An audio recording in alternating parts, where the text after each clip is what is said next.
Ya Bang, terkait untuk saham sendiri untuk di NTB sendiri seperti apa?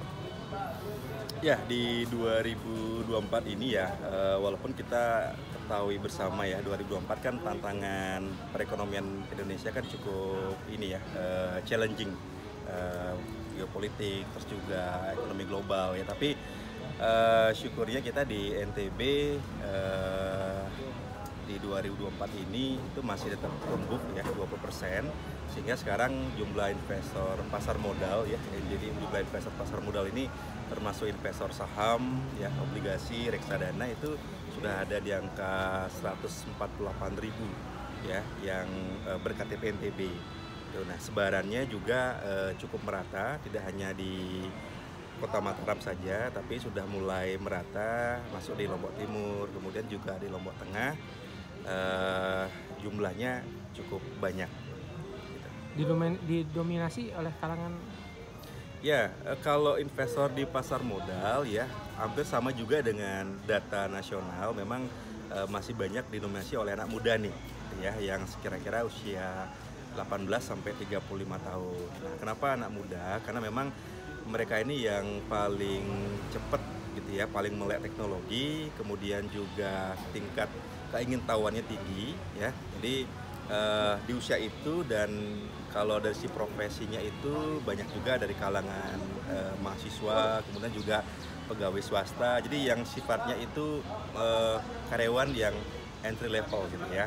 Tapi ada juga kayak ibu rumah tangga, itu juga pensiunan juga banyak ya jadi investor di pasar modal. Kalau yang digemari apa? Yang digemari apa? Kalau Jenis sahamnya.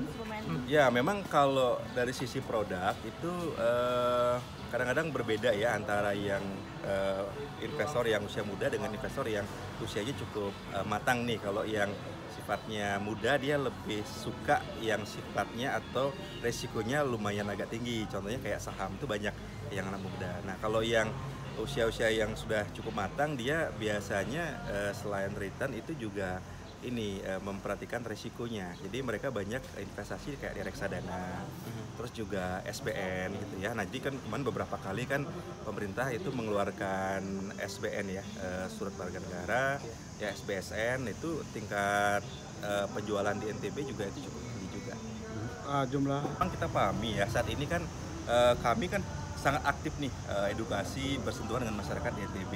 Beberapa daerah atau banyak masyarakat kita juga ada yang contohnya kayak ikut investasi bodong ya, terus kemudian pinjol ilegal ya, dan judi online. Nah, ini cukup mengkhawatirkan juga tiga hal ini ya di Nusa Tenggara Barat. Nah, kalau kami, karena kami industri yang bergerak di bidang investasi ya, dan fokus kami itu adalah edukasi, jadi kami memberikan pemahaman gitu. Jadi memberikan pemahaman ke masyarakat, ini loh yang namanya investasi yang benar atau yang legal, ini yang investasi yang tidak benar atau ilegal tadi gitu.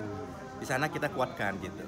Harapannya kalau mereka sudah paham ya nanti bisa menekan tuh jumlah korban-korban investasi bodong.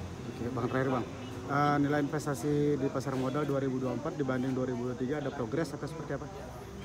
Kenaikan cukup signifikan juga ya, kalau kita lihat ya data transaksi di Nusa Tenggara Barat ya, di bulan September saja kemarin itu udah di angka 800 miliar rupiah gitu satu bulan ya. Kalau dilihat dari total aset ya, antara saham dan selain saham ya, selain saham itu tadi kan reksadana, obligasi, itu udah di atas 2,4 triliun tuh untuk total INTB gitu. Kalau tahun 2003